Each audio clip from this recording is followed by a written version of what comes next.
Hello, I'm Neil Wengert. I am a partner at the branding firm Nonfiction and part of the marketing committee of the Columbus chapter of Conscious Capitalism. Conscious capitalism is a way of thinking about capitalism and business that better reflects the potential of business to make a positive impact on our community and our world. Our goal is to elevate humanity through business. And as part of that, we're focusing on telling stories of businesses putting conscious principles into action.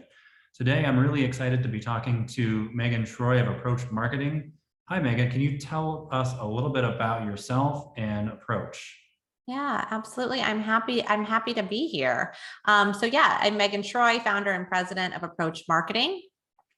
We are a marketing communications firm that has been around for 11 years. We really pride ourselves in coming alongside clients to help them connect with their target audience and influence that target audience to take action. And that can look like a lot of different things. It can look like public relations. It can look like social media. It can look like crisis communication and messaging and reputation management. I spent my career in the agency. So prior to starting Approach, I was with a couple of different firms and really, decided that the traditional agency model was not for me. And in 2010, really sat out on my own to find a better way of doing this. And I think a better way of running an agency. And I believe that's what Approach is. Yeah, that's really interesting. So you've been doing this for going on 11 years. And from what I know about Approach and our relationship, I know you have a very interesting way of working as far, not so much unique anymore, but has been unique as far as this kind of distributed model. And so I'm curious about what that better way of doing things compared to the agency model was and why you went that direction.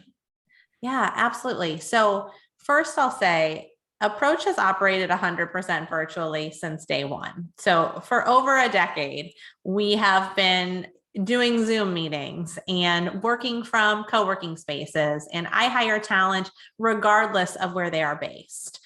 We believe that great work can be done outside of four walls. And I think the world joined me in that belief in the last 12 months. So that's not so much of a differentiator for us anymore.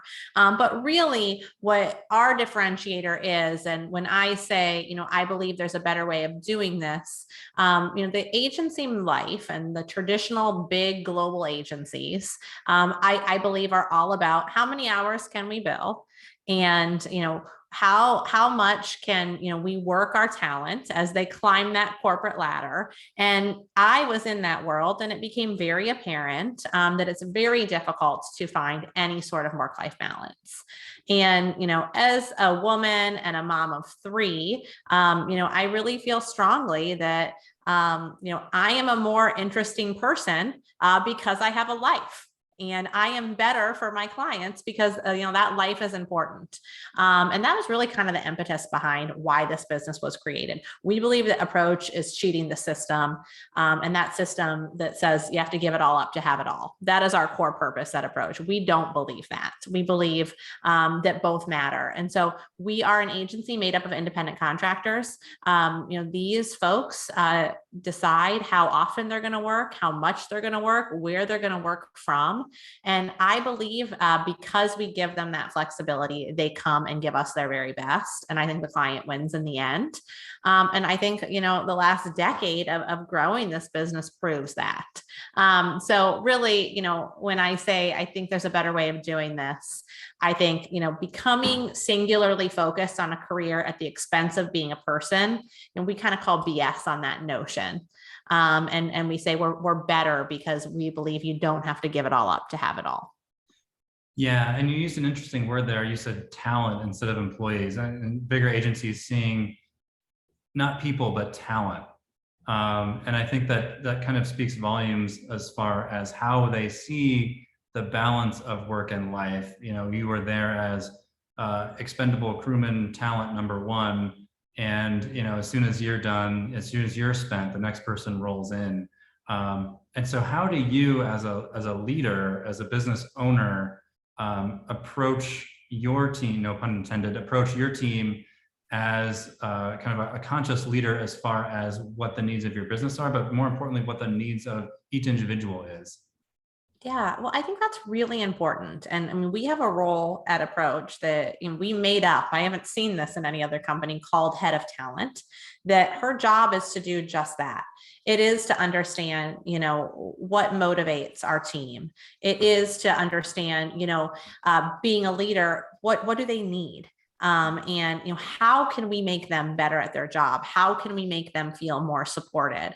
And I think, actually caring and actually, putting, not just words to that, but investment to that, and saying, we are going to respect your boundaries, and we are going to hear, when last year COVID hit, and 90% of my workforce is working moms, there's a reality that their kids were at home, and the invisible load that they were carrying amid COVID, and our business, being a tumultuous environment, and their homes being flipped upside down. It's the idea of listening to, what your team needs, and really saying, okay, how can we make this work environment more productive for you, fit into the life that you've created? And I think in turn, we get a better output.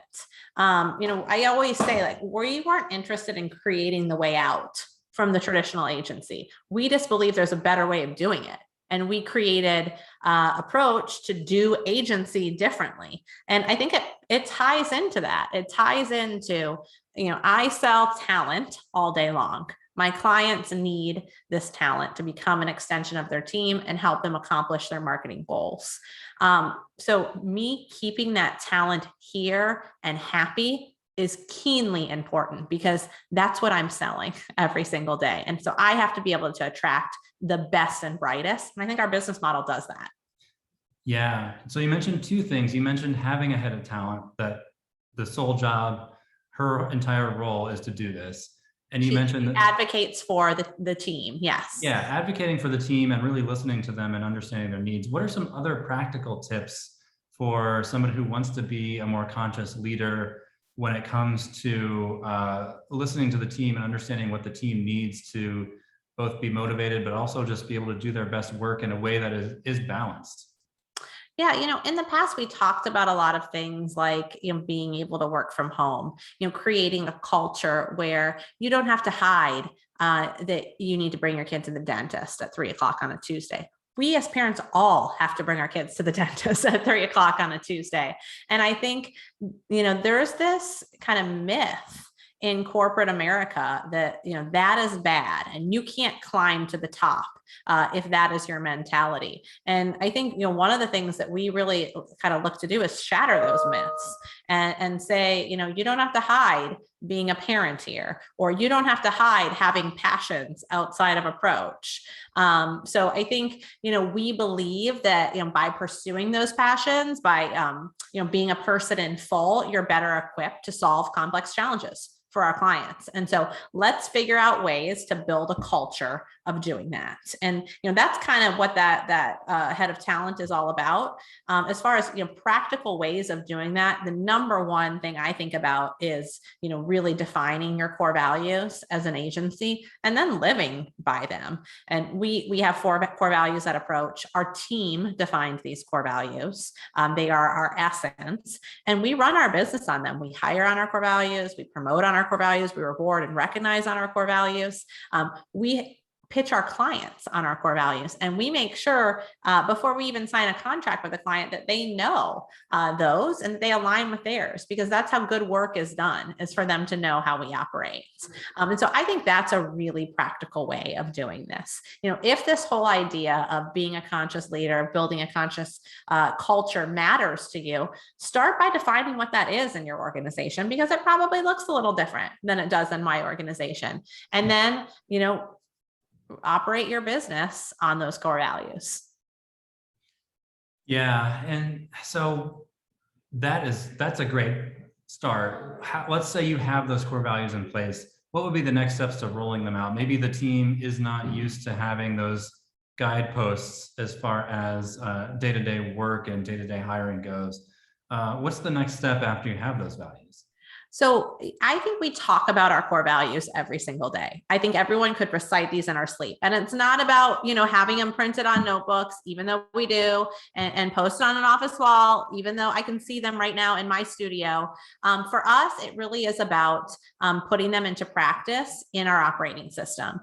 So for example, when our talent is reviewed, they're reviewed against those core values. So it's not like, here are your strengths, here are your opportunities, here's what you need to do to get the next promotion.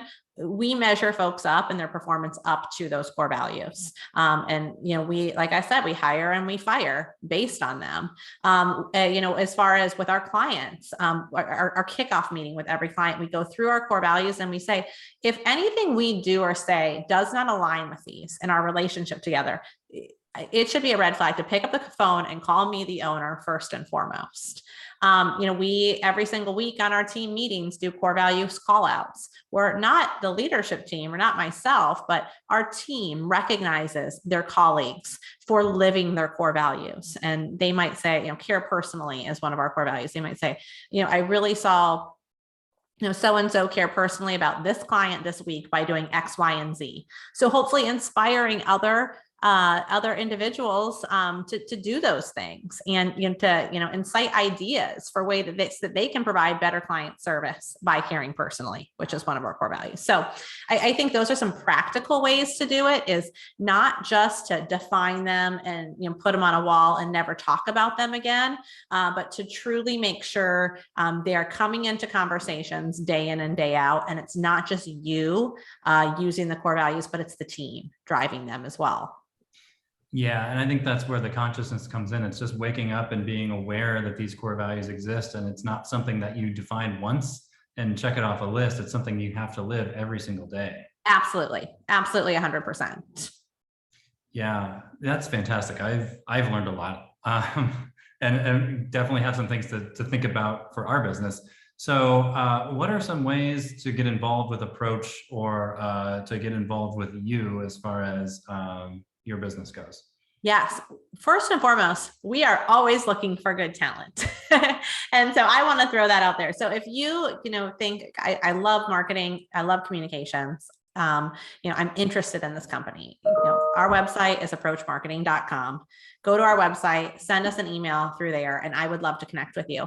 But if you are a brand too that is looking for better marketing communications, visit our website, connect through us there, send us an email, pick up the phone and call us. We are actively taking on new clients, and we have open positions right now at Approach. So I would love for folks that hear this to get in touch. Fantastic.